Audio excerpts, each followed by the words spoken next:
Okay, beautiful. This is the image. Hello, everybody. Welcome. We're starting it. I'm going to be talking about lore.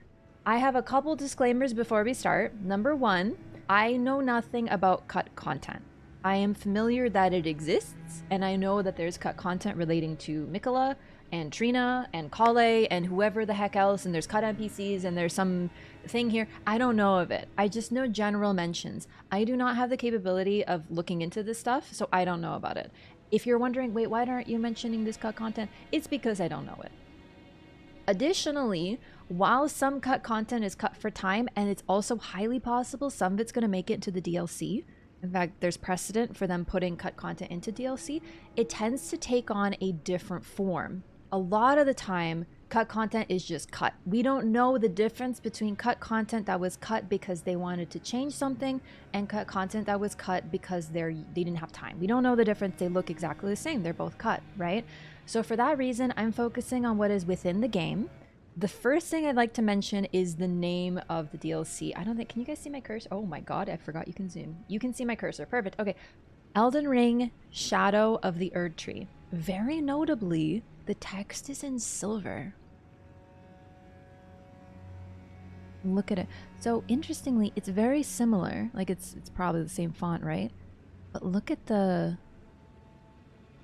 O. Honestly, I'm not gonna look too into the text. Someone on Twitter mentioned that the O looks like a rune. I'm into that, I'm with you, but I'm not gonna look too hard into the actual text. But it's silver. We have a discrepancy between gold and silver. Silver is often associated with the Knight, the Nox, silver tears, and then we have gold, the Erd Tree, the Golden Order, all that stuff, right? There's very much a discrepancy. So the fact that one is gold and one is silver, I think that's definitely something notable to talk about. Beyond that, the name. As far as I know, I don't speak Japanese, but as far as I know, the only name of the DLC that we have received has been in English. I don't, like, I tried to look around, I asked a little bit, but this was last night, maybe something else has come out. The only name we have is in English. Shadow of the Erd Tree. We don't have a JP. The only translation we have is English. So therefore, I'm going to lean in really hard to that phrase and what it means. Shadow of the Erd Tree can refer to several things, of course. A shadow is, of course, a literal shadow, the dark side. But when we say that something has a shadow, it could mean it can also mean that they cast a large shadow. So, for example, you know, Mara could cast a shadow so that everyone cannot get out of her shadow, etc., etc. But then, going further into shadow within the game, there are beings known as shadows. Blaidd is described as a shadow of Ranni, given to her to be her shadow. Maliketh is a shadow of Marika. So when we say shadow, are we talking like a literal tree shadow, or are we talking about like a shadow beast, the likes of which we've seen? Does the Erd Tree have a shadow like that? And of course, a very popular question that I've seen a whole lot is, where is Malenia and Miquella Shadow Beast? Where are they? We don't see them. We see Maliketh and we see Ranni's, but we don't see the other two. Number one thing to talk about. The tree. First of all, there's so much going on with this that I can't even parse, because some people say this is the Halig tree, some people are saying this is the Erd Tree, some people are saying this is the Crucible before it became the Erd Tree, some people are saying this is the future after the Frenzy Flame. There's so much going on with this discussion. Now, when we see this figure, there's a lot going on with this. Who is this? Some people say Miquella, some people are saying Marika, some people are saying Godwyn, some people are saying we don't even know, it's someone new. Is this even Torrent? Is this the past? Is this the future? Is this after one of the endings? Is this way before anything in the game? When does this take place? Is it maybe Godwyn? Because look at the colors of the tree. We have the sort of death root color, the gold, the black. What is this ash? Is it burning? Is it perhaps Godwyn's little fly stuff? Is this, you know, anyway, what is it? And my whole point, number one, is that all of that chaos coming from this one image is intentional. The fact that we have all of this discourse based on one image and this confusion is the whole point. I'm 1000% convinced they showed this image specifically because it hints toward almost everything that has been a part of popular discussion about the DLC without confirming a thing. Because we can't know. We also might never have the answer. This is quite possibly an image that is just used for concept that we might not even see in the game. We don't know yet. In other words, you can see Godwin in the tree, the color scheme used, the sky. You can imply it's a dream by the fact that the sky is so lit up here and so dark here. It evokes this dreamlike imagery. You can believe this is Miquella or Trina. You can believe this is Marika. You can think this is the past and this is the crucible before it ever became the Erd Tree. And this is a figure like Marika who's been there from the original time. But then you can see these spectral graves and these these like wooden stakes that I feel like a lot of people are crucified on. I've seen these before in the crucifixion woods in Dark Souls 3 very specifically. So they are likely used for crucifixions. Are they literally here? Or are they meant to foreshadow what the land will become after, like way in the future? It's past and future stacked on top of one another with images of a dream. In other words, all of these things are potential interpretations. Pretty much whatever you think, I don't think you're wrong. I don't think any of us are going to know. Even after the DLC drops, it's highly possible that a year after the DLC, we're still having this conversation trying to figure out what all this stuff is. Because FromSoft is vague. They always have been, and they like asking questions more than they like answering them. Now, talking real brief about that, Bloodborne has DLC that involves us going into the past while also seeing a future while also being in a dream. So I'm going to mention the previous DLCs for their most recent games, that being Dark Souls 3 and Bloodborne. Rest in peace, Sekiro, no DLC. But in Bloodborne, we go into the Hunter's Nightmare. The Hunter's Nightmare is a dream realm, and we see the past. We see lots of figures that we've heard about, but now get to see for the first time, such as Ludwig, Lawrence, and Maria, who's finally named and shown. What's interesting about that, it's not just a case of, oh yeah, we see the past, we get to find the history. Well, the Hunter's Nightmare is not really the past. It has images of the past and characters of the past, but it's also their future at the same time, because the Hunter's Nightmare is a place where people, all the hunters, end up in by the Hunter's curse, right? So these characters, they're from the past, but this is where they end up in the future. It's both the past and the future intertwined with another.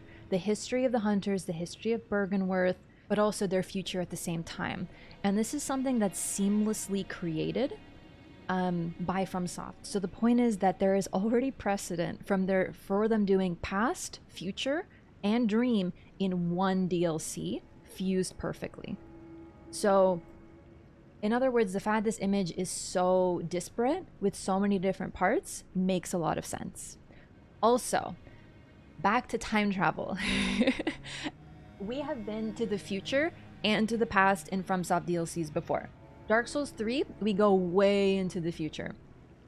Effectively, we basically see the end of everything. We've also gone into the past and literally affected it in the Artorias of the Abyss DLC of Dark Souls 1. So whether we're doing literal time travel or figurative time travel or dream world time travel, all of these things are possible. Let's talk about what we see. I have spent most of my time fixated on this particular aspect of the image.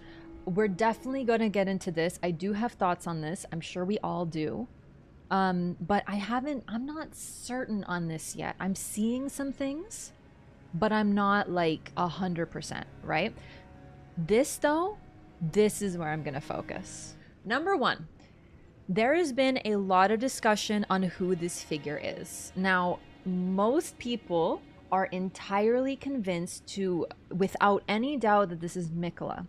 I'm here to suggest we take a step back. Do not assume this is Miquella. Now, first of all, the hair. The hair is what we see first, and that's the number one signal this is Miquella, because that is Miquella's hair to a T. I don't deny that. That is 100% Miquella's hair. However, this is an adult. This is not a child. The image is They're sitting side saddle. You can see them, but you can see the outline of the thigh right here. You can see the way the feet go past Torrent's stomach. Torrent is a stocky lad, and he's got fluff, so it goes down quite a bit. Unless this Torrent is pony-sized, this is an adult. There is no image that depicts Trina or Miquella as an adult. There is a single one, in fact, that mentions that Trina is depicted as an adult, but it is described as strange. Let me find it. Candlestand torch that burns with a light purple flame. The carvings depict Saint Trina, but in adult form, somewhat unnervingly. The light purple flame induces sleep. This is the image that is depicted as the adult form of Saint Trina. It's really interesting because the eyes are covered. I would say the hair is almost Medusa-like, but beyond that, we see a sort of third eye, and the eyes closed because Trina is represented by sleep and dreaming, right? Trina, just to go over some lore, is linked to Miquella to the point that they are likely aspects of the same being. And together, they likely form a unified rebus, which is something that Marika and Radigan were never able to be. In other words, Miquella and Trina in their true idealized adult rebus form are what Marika and Radigan could never be. And they are perfect, which is part of why Miquella is so feared. But I'm going to take it a step further and suggest to you that another reason that Miquella is so feared is because he's so much like Marika. Marika, I believe this is Marika, just to go over it again. But why? The hair is wrong. But Marika never wears white. Well, this is an adult who looks like Miquella. When I think of an adult who looks like Miquella, I think Marika. I believe this is Marika way before the events of the game. And surprise, surprise, people can wear their hair differently. And surprise, when children are born, who does their hair? Their parents. What if Miquella always had not only an affinity with his mother, but even looked like her, to the point that they even styled his hair the same way to look like her? Hair changing and outfits changing is a massive signifier of character change. This image right here evokes an image of innocence, and like it reminds me of Lady Godiva or something. There's a long-haired, feminine-looking figure, and just to be clear, feminine does not mean it isn't Miquella, because Miquella is very consistently depicted as not only being feminine but also literally being a woman in the form of Trina. So just to be clear, I'm not saying feminine equals no Miquella. I'm just saying this figure is obviously meant to evoke a feminine image, right? Long flowing blonde hair, a horse without a saddle, riding side saddle, which is considered incredibly feminine. In fact, it was like the only way for women to ride for a long time. There's a very beautiful image of innocence being depicted here, right? And looking at this figure is looking out over here. And this to me is an image of somebody looking out and starting a journey for the first time. Take out the gravestones, take out everything else, replace that tree with something else. I get the image of someone starting a journey.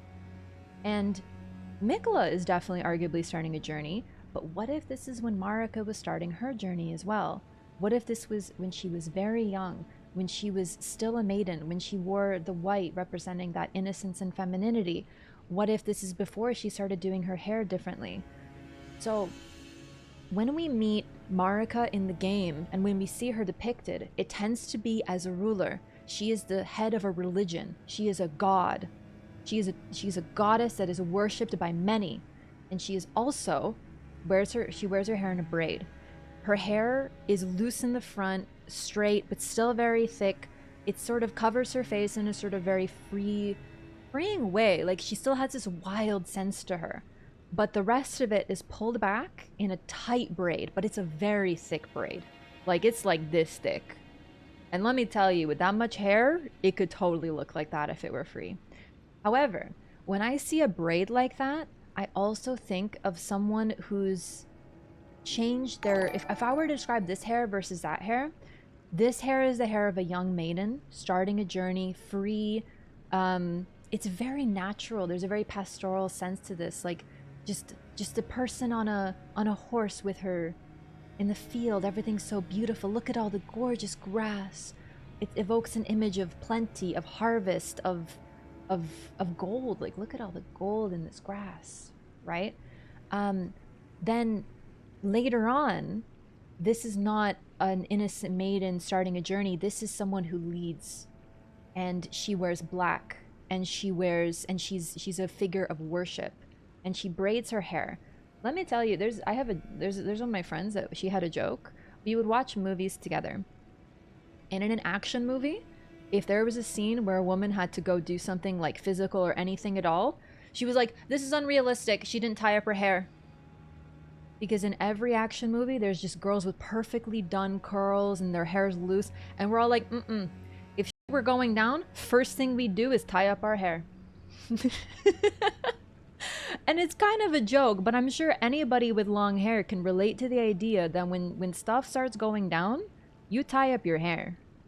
And also, the braid, rather than several loose decorative braids, also the fact that this braid looks like a crown, you know, evoking the image of Miquella as a you know, a royal, like a leader, the strongest. It also looks like Marika's crown right here. Tell me this isn't pretty much the exact same position as the braid. It's as if she has replaced her braid with a crown. But the idea of her being free at some point and doing her hair how she likes, and then reducing that to a singular tight braid containing everything, that to me suggests a change in who she is, but also in her character. Now to talk about Miquella.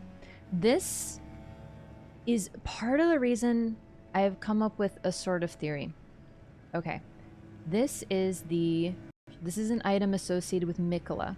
All right, tree branch blessed with an incantation of unalloyed gold. Pierce a foe using FP to turn them into a temporary ally. The Empyrean Miquella is loved by many people. Indeed, he has learned very well how to compel such affection.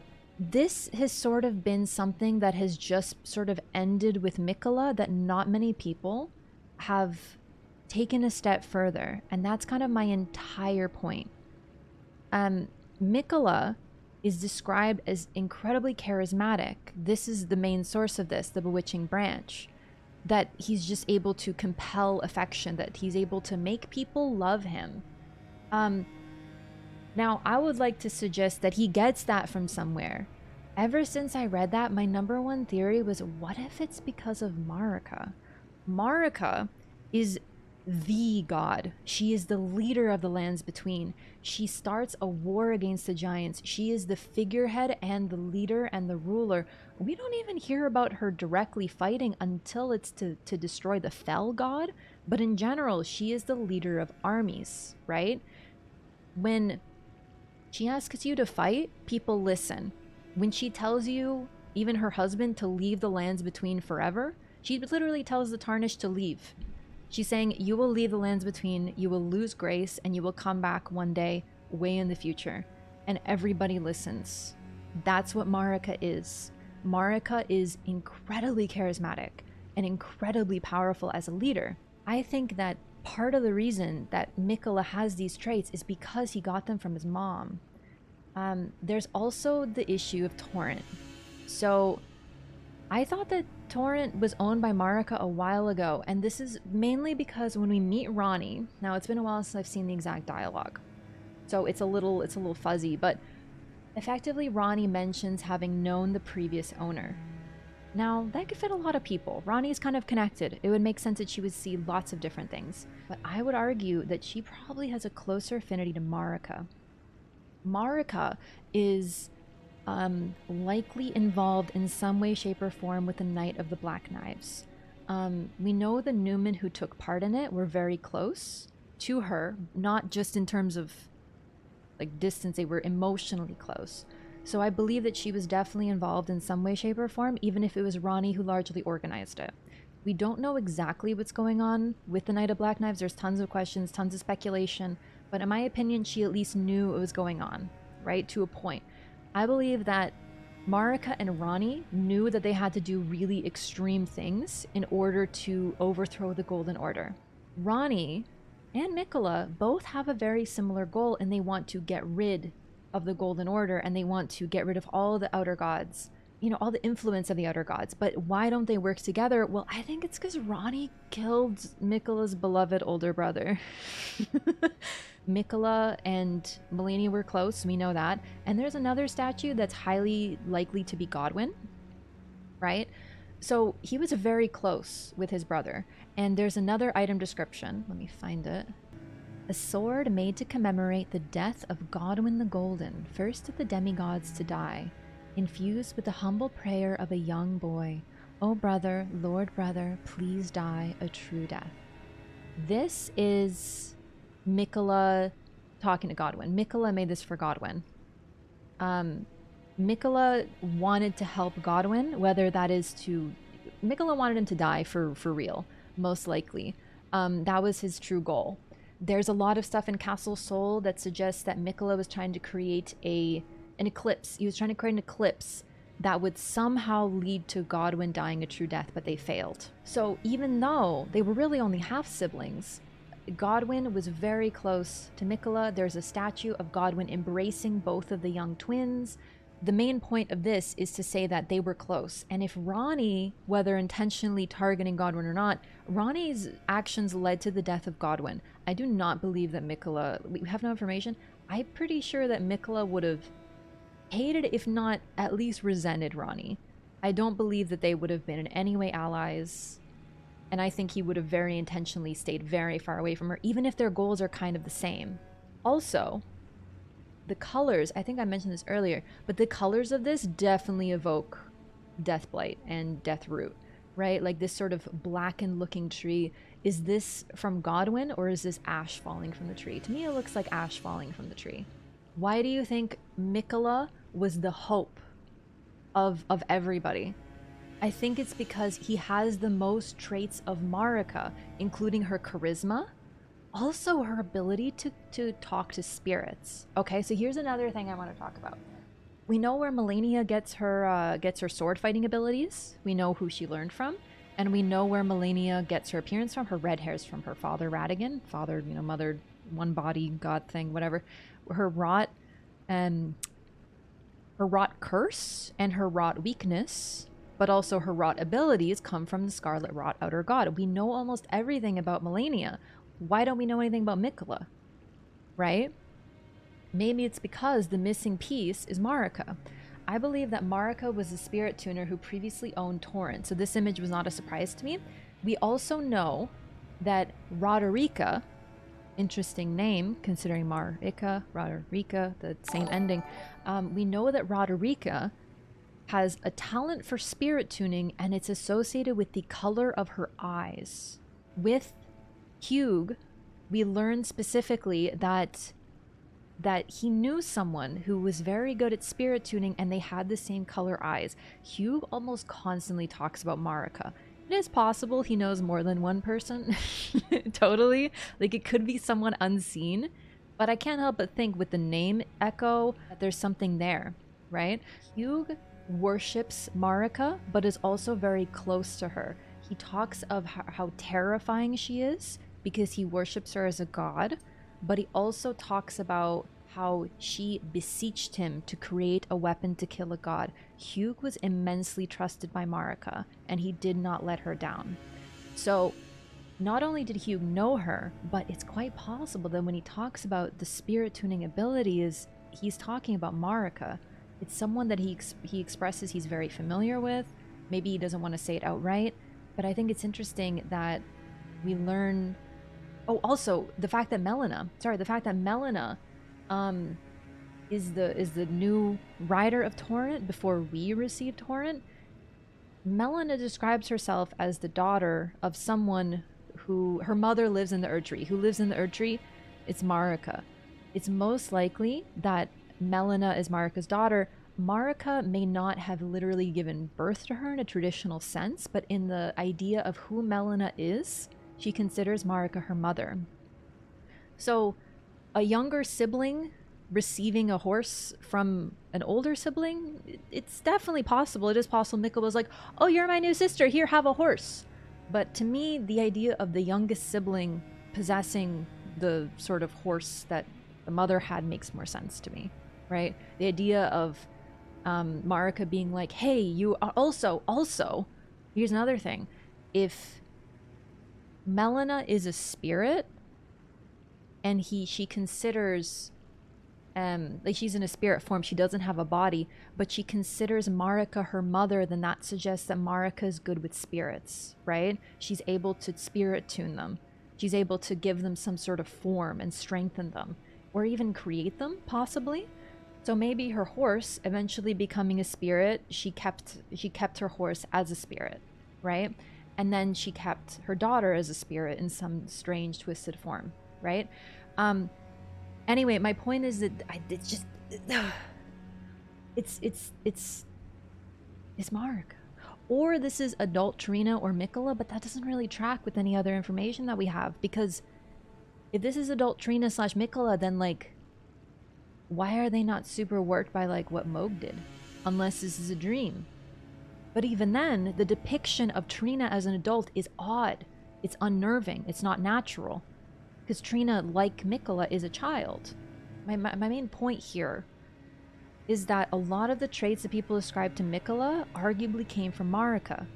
One thing I also want to bring up, the horse does not have any equipment. Torrent does not have a saddle, doesn't have all the saddlebags. This suggests this is a previous version of Torrent.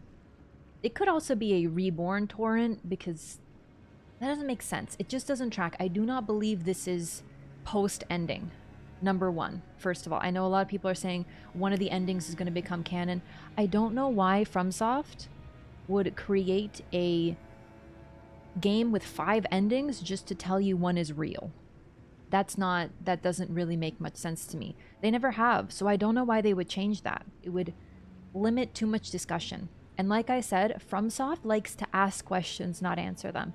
This torrent is likely a torrent of the past, or at least an image that is meant to evoke the past, right? Because torrent is depicted as more free, like more of a free, wild animal. No equipment, no saddle, whatever, right? It's very natural. It's a very natural image. And the land itself, look at this land. It looks untouched. Now, of course, we still do see ruins. We do still see gravestones and coffins, but we know that civilizations have existed on the lands between before Marika, right? We have all those ruins in the underground. The ones that Moog is squatting in, for example, every single one of them has a different style to them. There's so many different architectural styles within the lands between underground, right? So the fact, I think I'm gonna zoom out here finally, but it's gonna take a second to load. Let's take a look at this. Look at that. We can see people in them. Oh, this is so clear. Blown away. Honestly, like, I'm not an architectural expert, but this looks like something we might see in Farum Azula, which is a civilization that predates Marika's entire thing.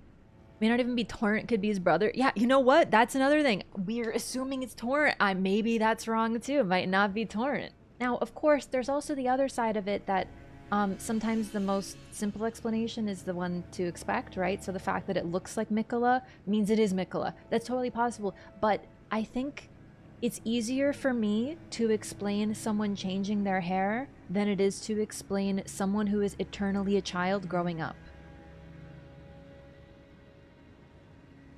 Look, I just changed my hair. I'm a different character now. Hello. Like, you know?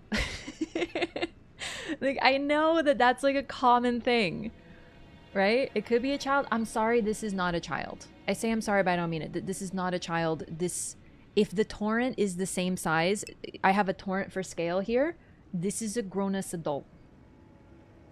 Like, the way that Miquella is depicted is a lot smaller than this. Torrent is short and stocky, but he's not so small that when we ride him, our feet are touching the ground. He's not a pony size. He's definitely broad and strong, but he's not small. Especially if he's that broad. Like, these legs are long. These are very long legs. This is not like an 8 to 10-year-old's legs. I was estimating at least 15, age 15 for this. Like not as young as 12, but definitely around that point. Considering how the Miquella... Okay, actually, let's talk about how we see Miquella. I feel like I've said almost everything that I can about Marika. So next we're going to talk about Miquella. So first of all, the number one thing we know about Miquella is that he's always described as a child, and he is eternally a child. His curse was never to age, and his main goal was to break that curse. He was trying to break pretty much everybody's curse. He wanted to help Malenia, and he created a needle to prevent the spread of her scarlet rot. He helped his sister. He wanted to break Godwin's curse of being his soul being dead but his body being alive. He was trying to fix that as well. His goal was to help pretty much everybody, and he's depicted largely as a healer, but also as a spinner, interestingly. He uses sewing needles, stuff like that. He's associated, like, I always thought of him sort of as a moth, right? The way that Malenia is a butterfly. He spins threads and silk, and within his within the Halo tree, within Elphael, there's a ton of cocoons with people in them, and when we see the people coming out of them, they appear to be almost like insect-like, right? So, and his soldiers, well, they're more Malenia soldiers, but if Malenia is his general, then they're his soldiers too. The Cleanrot Knights have sort of bug-like wing imagery on their legs as well. So there is very much this image of him depicted that way. Also, there's the fact that we know that he was trying to rebirth himself as I think Erebus, honestly. Some people think he was just trying to become Trina. I think he was trying to become Miquella and Trina, and they together were going to become a supreme being, rivaling the power of even Marika, and that was their goal. And actually, I can probably show that off right now because I have this open right here. So I've been standing here in the game just to be able to show this off. This right here is where Miquella was. Now, you won't be able to see my cursor right there. Okay. The top right there, you can see a face and you can see hair. I honestly thought this image was actually... Fun little detail. I thought this image was supposed to represent Marika for a long time. I thought that Miquella was intending to be reborn. So I'll talk about both theories because honestly, I still find that this is Marika and he's recreating his mother as a tree to be more interesting, but I'll talk about it. That's the face. You can see the curvature of the breasts. You can see here almost like a little arm coming out. But this is where Mohg, this big gap, is where Miquella was within the womb of the tree, and Mohg kidnapped him and took the pelvis as well, which is why we see that bone pelvis. Mohg was closed-minded. He just wanted the physical body of Miquella, but he failed to understand that this was potentially a part of Miquella now as well, that Miquella was growing into the tree. Either way, here we see a sort of hand. This is potentially a hand, and this is where Malenia is sort of holding on to it because they're still very close to one another. But this image, it's definitely humanoid and definitely feminine. So my initial theory, just to go over it, and I still think this has some merit to be honest, is that this is supposed to be Marika, that Miquella decided to re-undergo, like, how do I explain this? He wanted to become a fetus again so that he could be reborn and thus break his curse. He was born with a curse, so to break it, he can be reborn. So he entered the tree sort of as a fetus within the womb of the tree, and then he recreated his mother, which is why, in my opinion, that hair looks a lot like Marika. If we see... Hang on. But the way her hair, she has heavy bangs covering her eyes. Very heavy, right? So when I saw this, I immediately thought, that looks like Marika's hair. He turned the tree into his mother so that he could become a child again and be reborn.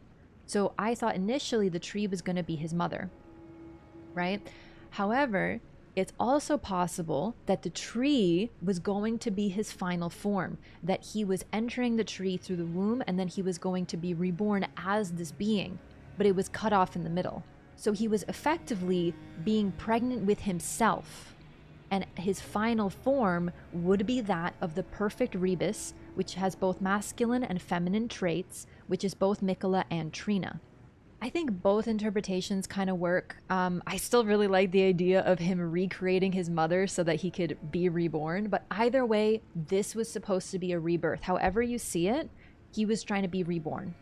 Right here. Now this is the image that we are all largely familiar with. I think most people know that this is Miquella. This is what Miquella has turned into. Mohg invaded the Haligtree and took the body of Miquella. This is the one image that we have of Miquella within the game. This is from the start of the game. This is sort of the like opening cutscene. They show several scenes of artwork, right? We see Mohg here. We see the broken cocoon, which is likely, this cocoon was likely initially, well, where the tree was. You saw that big gap. That it was likely there, right? However, I do have to point out, like, I know that this is like the size that Miquella is. This being looks so much larger. Look, that's growing the cocoon. I'm sorry? Anything coming out of this is not gonna look like this. Like, my siblings, what? Like, I don't know what to tell you. And if Miquella in the real world is this, then how was Trina / Miquella able to break their curse? They wouldn't have been able to. I feel like everyone's ending at the Miquella conclusion, but they're not using it to extrapolate further information about Marika. Mothers tend to influence their children. Mothers tend to look like their children. Mothers tend to do the hair of their children. Mothers tend to teach their children. Children are have genetics of their mothers and tend to be like their mothers. Now let's talk about some other things in the on the image. Right here. This right here, this part looks a great deal like what we saw when the tree was burnt in the frenzy flame ending. Definitely. That it evokes that, but it's not quite right. There's all this. This looks like new growth. Oh my god, the more I look at this looks like the Erd tree like impaling itself on the crucible. Oh my god. Anyway, so we have that image. Then we have a character that looks on first glance like Miquella, making everyone think that. And then this sky with the black sky and then these colors is so Godwyn and Deathroot. It evokes those images so clearly. This image has all of that in it, right? Crucible cracked through. I'm personally thinking this is the Crucible, but I honestly, I see the Haligtree argument. People are saying it looks like there's a tree here and then this is wrapping around it, right? So that could be the Haligtree. However, like, this doesn't look like the Erd tree to me. Like, this part maybe does, but it looks too thin. It looks like someone dropped a tree from the sky and just just to sort of bring this full circle. If you're disagreeing with other people, including me, if I'm disagreeing with you, that's the point. This image is supposed to create this level of confusion. So that's all I'm going to say. Like, that's the point. If you're not sure what you're seeing and you're seeing someone else, that just shows the genius of this image and is exactly why FromSoft chose it.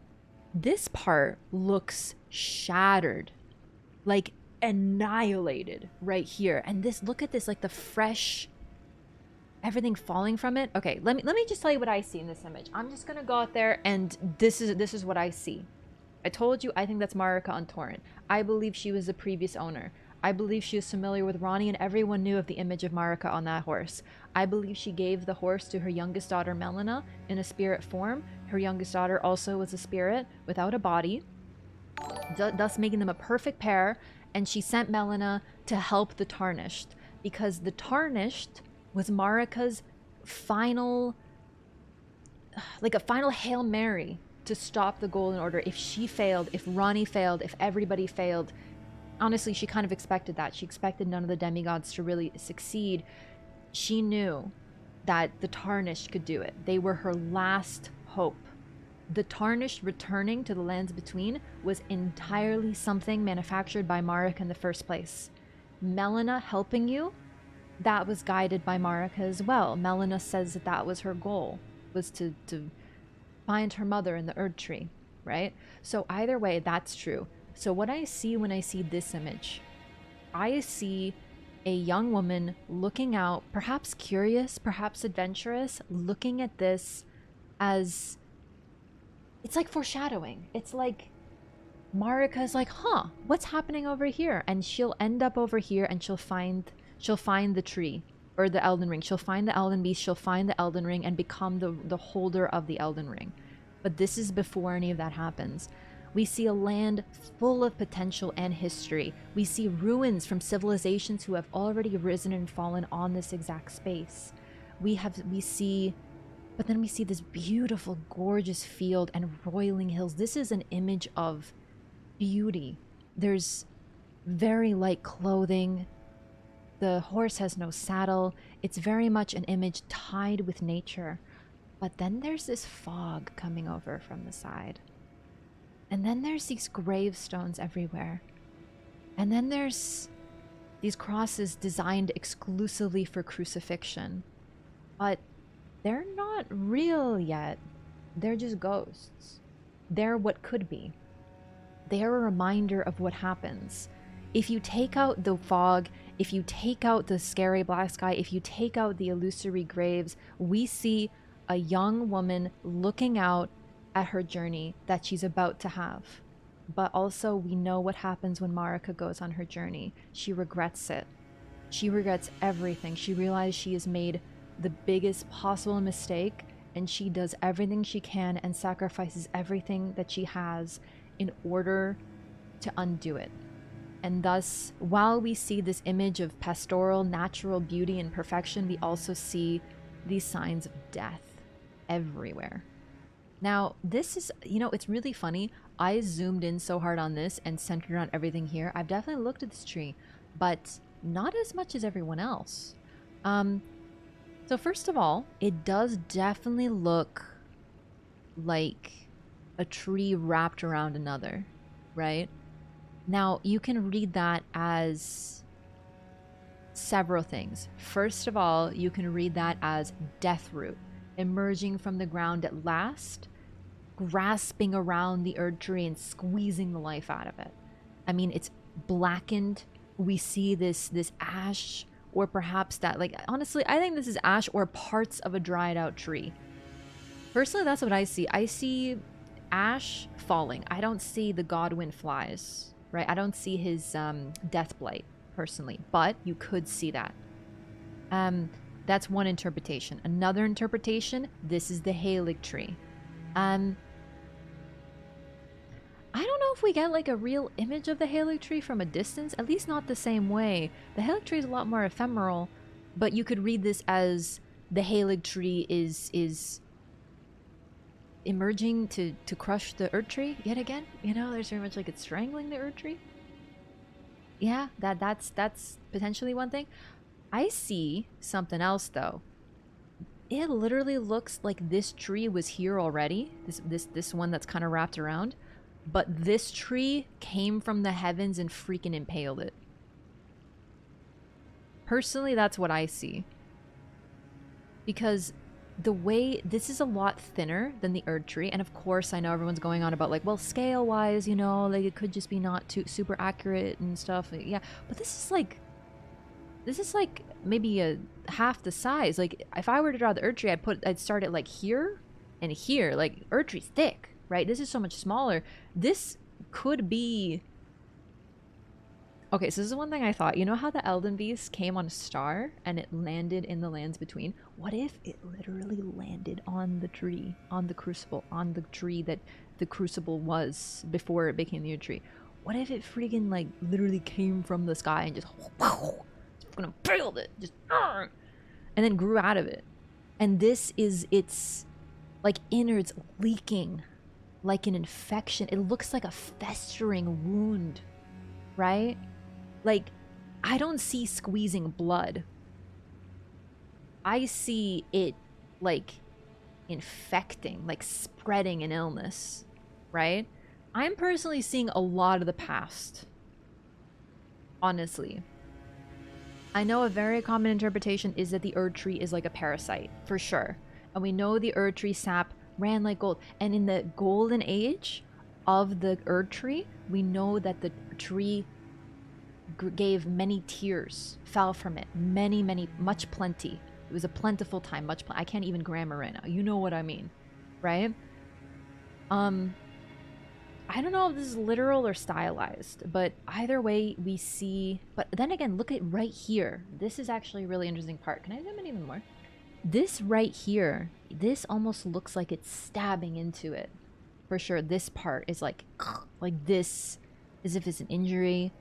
Yeah, honestly, I think a lot of interpretations are valid here. I haven't quite cemented where I sit because, as I mentioned before, I see both past and future here. So whether you see this as an image of the lands between to come or not, but the only reason I'm not cemented on the fact this is a future is that would mean that it has to take place post game, which I already have dismissed. I do not think that's likely because that would mean they pick an ending to be canon, which is uncommon. However, it's also possible this is a dream.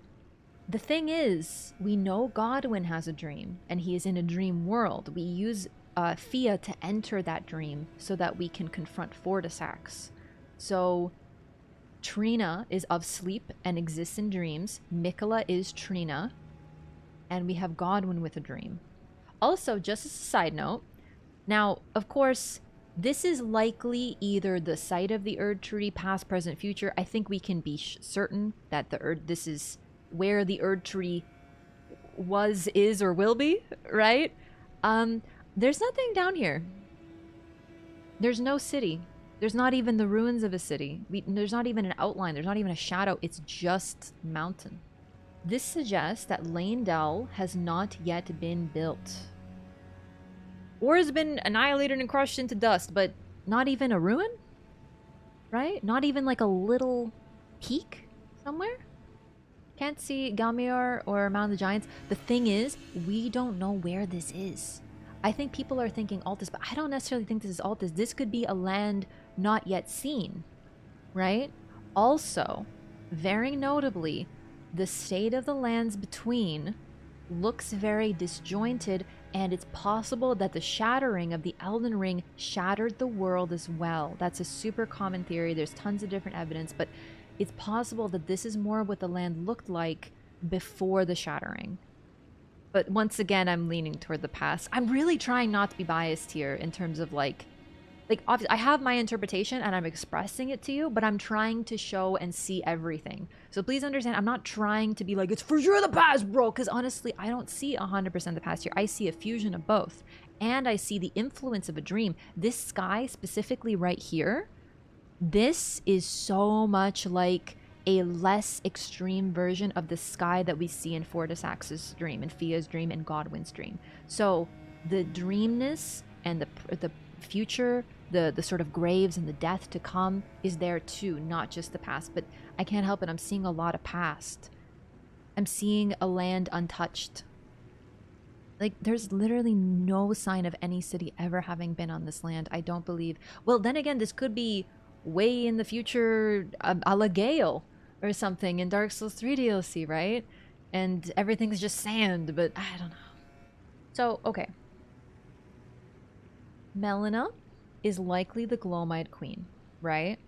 And if Melina is the Gloom-Eyed Queen, how does it make sense that she's also Marika's daughter?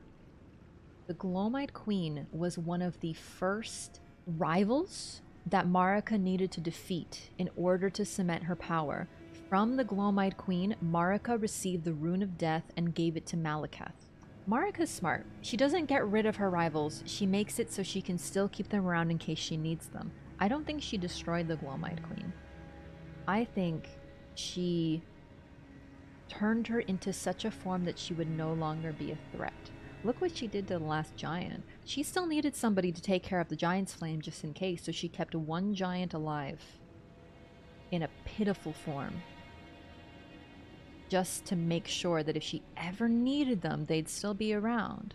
So I believe somehow she perhaps split the Gloom-Eyed Queen, sealed her power perhaps, making it so that under certain circumstances she would be returned, but that's why Melina refers to herself as Marika's daughter, because Okay, think of like Millicent. Millicent was not born of Melania via pregnancy and birth, but when Melania bloomed, was her daughters created through the fungus, through the bloom. So similarly, we have to look at motherhood in a more broad sense. It's not as simple as pregnancy and birth. Melina describes herself as burnt and bodiless. Yes, perhaps having learned something from Ranni. Well, then again, oh my god, actually, hang on, give me a second. What if the reason Ranni burns her body and moves her soul somewhere else is because she learned the trick from Marika? What if Marika gave her the idea? Because Marika had done something similar to the Gloom-Eyed Queen. Because Ranni got the idea from somewhere. That would suggest further that Ranni was comrades in arms with Marika and why she was so entranced by the sight of Torrent. Because she was like, ah, yeah, you have the spectral steed. You can summon the spectral steed, can't you?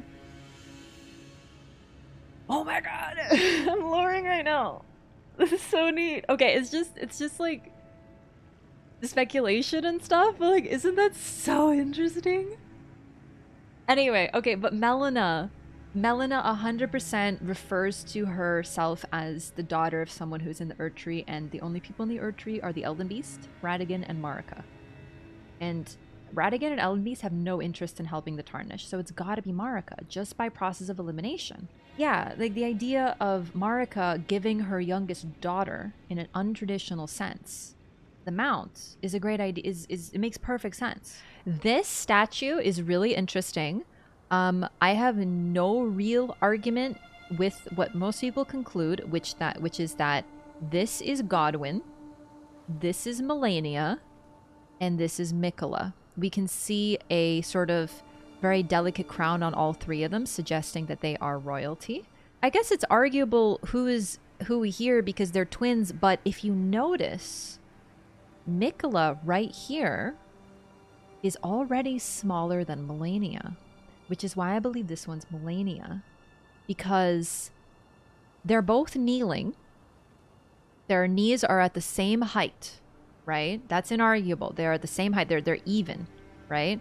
We see the little feeties, and already Melania's foot is looking larger than Miquella's, right? But even though they're at the same height, Melania's head goes distinctly higher than Miquella's. In other words, this is already the point that Miquella stopped growing. Now, of course, different artists, different work, different depictions, but this is a very, very tiny child. But either way, this statue can be found in Loretta's arena. A lot of people theorize this is where the one of the DLC entrances is gonna be. I mean, it definitely do be a possibility. I was hoping it'd be a little brighter. But this statue can also be found in the Halig Tree Town. But I know where this one is either. Like, we might have to find that one. Here we see the same image. This is Melania. We can see the missing arm. And we can see that she is largely grown, but Miquella remains the same size. Never seen this? Yeah, it's hard to find. This is where you get, for Celavis's questline, the Amber Starlight, which is very notably left here. You know how Ranni discarded her physical body to change her fate? I believe this is maybe where Miquella did the same thing. Let's find it. But with a different means. An ephemeral sliver that gives off a pale amber glow, what remains of a passing flash of starlight. If the stars command our fates, then amber-hued stars must command the fates of the gods. Such is the belief that inspired the use of these shards to prepare a most special draught, cannot be consumed by mere humans. So, I personally think this is where Miquella discarded his own fate so he could make his own, but, you know, there's lots of different readings of this. It's just the fact that the statue of Miquella Melania is here. The only other place we see this is in the Halig Tree, and there's a bunch of sacramental buds, so let's show off sacramental buds now. An immature bud containing fresh blood, material used for crafting items, believed to originate long ago from a strain of buds cultivated with youthful sacramental blood. Now, if you look at this color, the white bark with the red blooms, does this not remind you almost entirely of the Halig Tree? And in the consecrated snowfields, there's tons of ruins of trees like this with sacramental buds at the bottom. I think Miquella was trying to grow a Halig tree for a while until finally there was a success. And the Halig tree with Elphael at its base is the closest that he came to creating an Erd tree himself. Also, I forgot to show it. That can be found on the map right here. So you go to Altus Highway Junction, you follow this path, and there's a path leading right up here that takes you there. Okay, so once again, Miquella, Malenia. It's a really beautiful statue. Also, look at this sort of tangled growth built into the statue. You can see it's like blooming. It's as if the scarlet rot has been depicted on her as well. All right, slight addendum, something else I wanted to add on after discussing it on stream, but I just don't know when it was because it was 7 hours of discussion. Something we talked about to further the sort of discussion on the links between Marika and Miquella and Malenia and Radagon. In front of this beautiful image of Radagon right here. And actually, let's show these off while we're here. So we have Radagon. I think it's inarguable. We see the braids, we see the crown, that smug expression, so on brand. Then of course we have the first Elden Lord, Godfrey, depicted here. Makes sense that they're shown here next to each other. On this side, we have a figure who I believe inarguably is Marika.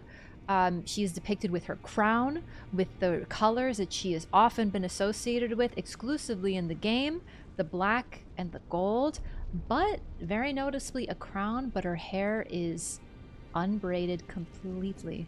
I don't see a single braid on either side. Hair can tell a story, but even within the game, there is some variability there. So let's keep that in mind. And on the other side here, we have the Erd tree with Leyndell. However, one important thing to discuss about Malenia is that she is a lot like Radagon. Now, we know a lot about Malenia. We know who trained her. We know that she was trained by the water warrior swordsman who sealed away the god of rot underneath the lake of rot. We know she has red hair from her father. We know where she gets her scarlet rot curse, but also abilities, because she is able to wield the scarlet rot as a weapon if she chooses to. She just chooses not to. We know all of these things about her. We also know her personality. She is loyal, dogmatic, and refers to herself exclusively as the Blade of Miquella. Now, one important thing about the Blade of Miquella is she is not just saying that she fights for Miquella, but she is a weapon in his hands, effectively. That is who she is. Literally, that's her entire main description, her introduction of herself. She does not want to lead or start anything herself. She just wants to follow what Miquella chooses. That is almost one-to-one Radagon with the Golden Order. He is the leader of the Golden Order, but he is always subservient to the Greater Will and the Elden Beast, and he likes it that way. He is dogmatic, fanatical, and focused. Nothing can interrupt him from his goal. If that isn't Malenia, then what is? So my point is, we know a lot about Malenia, we know a lot about Radagon, and we can figure the links both in their appearance with the red hair, but also their personalities. So why can't we do the same thing with Marika and Miquella? Perhaps the charisma that Miquella is so known for is something he received from Marika.